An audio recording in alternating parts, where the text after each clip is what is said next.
আপনি সবাইকে খুশি করতে পারবেন না। আর যদি সেই চেষ্টা করেন, ধীরে ধীরে আপনি নিজের পরিচয়টাই হারাবেন। আপনার হেটাররাই আপনার সবচেয়ে বড় প্রচারক, কারণ তারা আপনার কথা বলে, আপনার দিকে তাকিয়ে থাকে। আপনার এগিয়ে যাওয়াই তাদের অস্বস্তি। যে আপনার কথা শুনতেই চায় না, তাকে কিছু শেখাতে যাবেন না। জীবন নিজেই তাকে শেখাবে, ভুল দিয়ে, ধাক্কা দিয়ে, কষ্ট দিয়ে।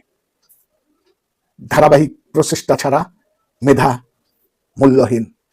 প্রতিভা শুধু সম্ভাবনা, পরিশ্রমই বাস্তবতা তৈরি করে। যে আপনার সামনে অন্যের বদনাম করে, সে আপনার অনুপস্থিতিতে আপনারও বদনাম করে, এটা কখনো ভুলে যাবেন না।